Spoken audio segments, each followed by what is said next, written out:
KPCC അധ്യക്ഷൻ K Sudhakaran Thalassery archbishop Joseph Mar പാമ്പാനിയുമായി കൂടിക്കാഴ്ച നടത്തുകയാണ്. ആരെയും കാണാൻ കഴിയുമെന്നാണ് സുധാകരൻ കൂടിക്കാഴ്ചയ്ക്ക് ശേഷം മാധ്യമപ്രവർത്തകരോട് പറഞ്ഞത്. ഇപ്പോൾ ഈ വാർത്തയുടെ വിശദാംശങ്ങളുമായി ന്യൂസ് ഡെസ്കിൽ നിന്ന് അനുഷ ഭരതൻ ചേരുന്നു.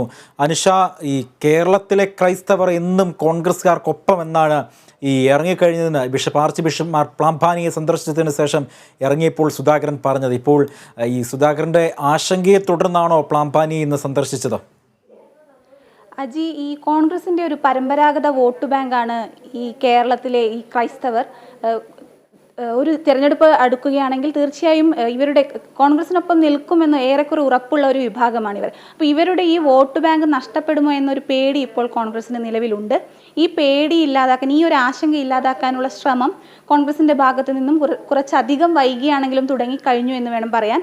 കാരണം ഈ പാമ്പാനി തന്നെ ഇതിനിടെ ഒരു റബ്ബർ കർഷകർക്കൊപ്പം ആര് നിൽക്കുന്നു അവർക്കായിരിക്കും തങ്ങളുടെ വോട്ട് എന്ന രീതിയിലുള്ള ഒരു പരാമർശമെല്ലാം നടത്തുകയും തലശ്ശേരിയിലെ BJPയുടെ പ്രാദേശിക നേതാക്കളെല്ലാം തന്നെ ഇദ്ദേഹത്തെ പോയി സന്ദർശിക്കുകയും ചെയ്തിരുന്നു. അതോടൊപ്പം പല സഭയുടെ തന്നെ പല മേലധ്യക്ഷന്മാരും മോദി സർക്കാരിനോട് അല്ലെങ്കിൽ കേന്ദ്ര സർക്കാരിനോടും മോദിയോടും ഒരു ചായ്വ് പ്രകടിപ്പിക്കാൻ തുടങ്ങിയിരുന്നു. ഇതിലെല്ലാം വലിയൊരു ആശങ്ക കോൺഗ്രസിനകത്തുണ്ടായിരുന്നു.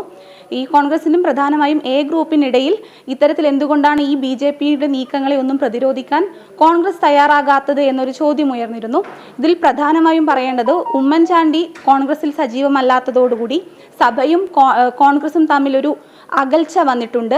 എന്നാൽ ഈ അകൽച്ച ഒരു പരിധിവരെ ഈ അകൽച്ച മറികടക്കാൻ CPMന് സാധിച്ചിട്ടുണ്ട്. അല്ലെങ്കിൽ മുഖ്യമന്ത്രിക്ക് വളരെ അടുത്ത ബന്ധമാണ് ക്രൈസ്തവ സഭയിലെ പല മേലധ്യക്ഷന്മാർക്കുമൊപ്പം.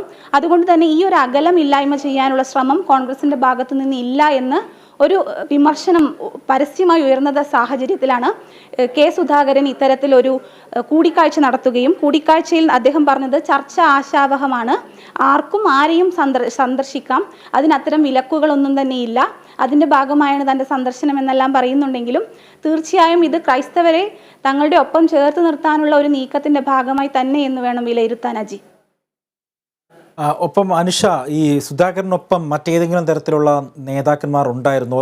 സജി ജോസഫ് MLA അടക്കമുള്ളവർ അദ്ദേഹത്തെ കാണാൻ ഉണ്ടായിരുന്നു എന്നാണ് ആദ്യഘട്ടത്തിൽ മനസ്സിലാക്കാൻ സാധിക്കുന്നത്. മറ്റ് കോൺഗ്രസിൻ്റെ ഏതെങ്കിലും മുതിർന്ന നേതാക്കൾ ഈ യോഗത്തിൽ ഉണ്ടായിരുന്നു?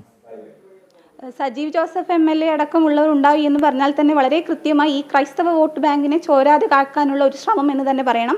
കാരണം മലയോര കർഷകർ നിറയെയുള്ള ഒരു പ്രദേശത്തിൻ്റെ ഒരു നിയോജക മണ്ഡലത്തിൻ്റെ MLA ആണ് ഈ സജീവ് ജോസഫ് MLA.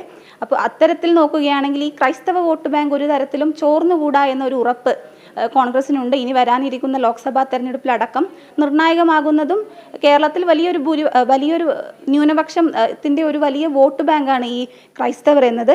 അതോടൊപ്പം തന്നെ അതായത് ഇപ്പോൾ പ്രധാനമായും പറയേണ്ടത് ഈ അടുത്തായി BJPക്ക് കാണുന്ന ഈ ഒരു ക്രൈസ്തവ ചായ്വാണ്. പ്രകാശ് ജാവ്ദേക്കർ, അതായത് BJPയുടെ കേരളത്തിൻ്റെ ചുമതലയുള്ള നേതാവാണ് അദ്ദേഹം നേരിട്ടെത്തി പല മേലധ്യക്ഷന്മാരെയും കാണുകയും ഈസ്റ്ററിന് ഒരു സ്നേഹയാത്ര നടത്തുന്നു, വിഷുവിന് വിഷു കൈനീട്ടം തുടങ്ങിയ പരിപാടികളെല്ലാം സംഘടിപ്പിക്കുന്നു, സജീവമായി ഇടപെടുന്നു, ഒരുമിച്ചിരുന്ന് അത്താഴം കഴിക്കുന്നു, ഒരുമിച്ചിരുന്ന് ഭക്ഷണം കഴിക്കുന്നു. ഇത്തരത്തിൽ നോക്കുകയാണെങ്കിൽ ഒരു ചായ്വ് തീർച്ചയായും മോദി സർക്കാരിനോട് ഇപ്പോൾ പല സഭാ അധ്യക്ഷന്മാരും കാണിക്കുന്നുണ്ട്. അപ്പോൾ ഇതിനെ ഏത് വിധത്തിൽ തടയിടണം എന്നതിൽ കോൺഗ്രസ് വളരെ വൈകിപ്പോയി എന്ന് തന്നെ പറയേണ്ടിയിരിക്കുന്നു. ഈ വൈകിപ്പോയതിനെ മറികടക്കാനുള്ള ഒരു ശ്രമമാണ് സുധാകരൻ്റെ ഭാഗത്തു നിന്നും ഇപ്പോഴുണ്ടായിരിക്കുന്നത്. സമാനമായ രീതിയിൽ ഇന്ന് രാഷ്ട്രപതിയെ കണ്ട് ഫരീദാബാദ് രൂപത ബിഷപ്പും ഇന്ന് രാഷ്ട്രപതിയെ സന്ദർശിച്ചിരുന്നു. ഈ ക്രൈസ്തവർക്കെതിരെ ഉത്തരേന്ത്യയിലടക്കം പല സ്ഥലങ്ങളിലും നടക്കുന്ന അതിക്രമങ്ങൾക്കെതിരെ ഒരു നടപടിയെടുക്കണമെന്ന് രാഷ്ട്രപതിയെ നേരിട്ട് കണ്ട് സംസാരിക്കുകയായിരുന്നു അദ്ദേഹം. എല്ലാ ആശങ്കകളും പരിഹരിച്ച് നൽകുമെന്നും തന്നാലാവും വിധം എല്ലാ സഹായങ്ങളും ചെയ്യുമെന്നും ഉറപ്പ് നൽകിയതായിട്ടായിരുന്നു ഈ രാഷ്ട്രപതി പറഞ്ഞത്. ഒരുപക്ഷെ ഒരർത്ഥത്തിൽ മറ്റൊരു തലത്തിൽ ഇതിനെ നോക്കുകയാണെങ്കിൽ CPIMൻ്റെ വലിയൊരു ആയുധമാണ് കേന്ദ്ര സർക്കാർ അല്ലെങ്കിൽ BJP വലിയ രീതിയിൽ ഉത്തരേന്ത്യയിലടക്കം ഈ സഭയിലും ഈ ക്രൈസ്തവർക്കെതിരെ വലിയ രീതിയിലുള്ള ആക്രമണങ്ങൾ അഴിച്ചുവിടുന്നുണ്ട്. അതുകൊണ്ട് തന്നെ CPMൻ്റെ വലിയൊരു പ്രതിരോധമാണ്. BJPയുടെ ഈ സന്ദർശനങ്ങൾക്കെല്ലാം CPM പ്രതിരോധിക്കുന്നത് ഈ അക്രമത്തിനെ എടുത്തു പറഞ്ഞുകൊണ്ടാണ്. അജി, തീർച്ചയായും വ്യക്തമാണ്. അനുഷ, സുധാകരൻ KPCC അധ്യക്ഷൻ K Sudhakaran Thalassery archbishop Mar Joseph പാമ്പാനിയുമായി കൂടിക്കാഴ്ച നടത്തി. ചർച്ച ആശാവഹമെന്നാണ് കെ സുധാകരൻ പറഞ്ഞത്. ഇന്ന് വിഷുദിനത്തിൽ സുധാകരൻ്റെ ഈ കൂടിക്കാഴ്ചയ്ക്ക് പിന്നിലേറെ രാഷ്ട്രീയ ലക്ഷ്യങ്ങളും ഉണ്ട് എന്ന് വേണമെങ്കിൽ ഈ ഘട്ടത്തിൽ മനസ്സിലാക്കാം. ഒപ്പം തന്നെ സുധാകരനൊപ്പം ഇരിക്കൂർ MLA ആയിരുന്ന സജീവ് ജോസഫ് അടക്കമുള്ളവർ ഉണ്ടായിരുന്നു ഉള്ളത് ഏറ്റവും എടുത്തു പറയണം. മലയോര കർഷകരുടെ ആശങ്കകൾ പരിഹരിച്ചു കഴിഞ്ഞാൽ BJPക്ക് വോട്ട് ചെയ്യുന്ന കാര്യം പരിഗണിക്കാമെന്ന തലത്തിലുള്ള ആർച്ച് ബിഷപ്പ് മാർ ജോസഫ് പ്ലാമ്പാനിയുടെ പ്രസ്താവനയ്ക്ക് തൊട്ട് പിന്നാലെയാണ് മലയോര ദേശത്തെ MLA കൂടിയായ സജീവ് ജോസഫ് അടക്കമുള്ളവരെ കൂട്ടി ഇന്ന് K Sudhakaran archbishop Mar Joseph പ്ലാമ്പാനിയുമായി കൂടിക്കാഴ്ച നടത്തിയിരിക്കുന്നത് എന്നതാണ് ഏറ്റവും ശ്രദ്ധേയമായ കാര്യം. ഈ വാർത്തയുടെ വിവരങ്ങൾ നൽകുകയായിരുന്നു ന്യൂസ് ഡെസ്കിൽ നിന്നും അനുഷ ഭരതൻ.